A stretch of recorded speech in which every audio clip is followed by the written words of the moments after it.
చాలామంది స్కూల్ పిల్లలు ఈ కడుపులో మంట అంటూ ఉంటారు. వాళ్ళకి సరిగ్గా తినాలనిపించదు. దీనికి ముఖ్యమైన కారణము కూడాను మేము గమనించింది ఏంటంటే, వాళ్ళు ఈ స్కూల్ నుంచి వచ్చిన తర్వాత వాళ్ళకి మనసు కాస్త హడావిడి తగ్గి ప్రశాంతంగా కూర్చొని ఏదైనా నములుదాము అని చూస్తూ ఉంటారు.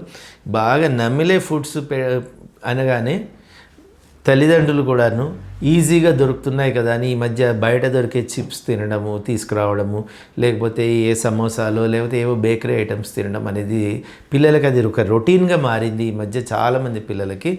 కానీ ఇవన్నిటి వల్ల కూడాను అందులో వాడే రకరకాల నూనెల వల్ల, రకరకాల మసాలాల వల్ల అది కడుపులో బాగా అసిడిటీ అనేది వస్తూ ఉంటుంది. ఈ అసిడిటీ ఎఫెక్టు రాత్రి తిండి మీద, మర్నాడు తిండి మీద కూడా ఉంటూనే ఉంటుంది.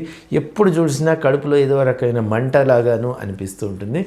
కాబట్టి వీలైనంత వరకు బయట ఫుడ్స్ ఏవి తినిపించకుండా ఉండండి. మరి ఆ సమయంలో ఏమి ఇవ్వాలి సాయంత్రం పూట అన్నట్టయితే ఖచ్చితంగా ఒక పండు తినిపించండి. అవి అసిడిటీ తగ్గిస్తాయి. దాంతోపాటు ఉడకబెట్టిన గింజలు ఏమన్నా అంటే పల్లీలో, శనగలో, లేకపోతే మొలకెత్తే పెసలు కానీ ఇవేమన్నా ఇవ్వడం వల్ల అవి ఒక స్టఫ్డ్ ఫుడ్ లాగాను ఉంటుంది. వాటి ద్వారా ప్రోటీన్, ఫైబర్ అందుతుంది. అసిడిటీ కూడా తగ్గుతుంది.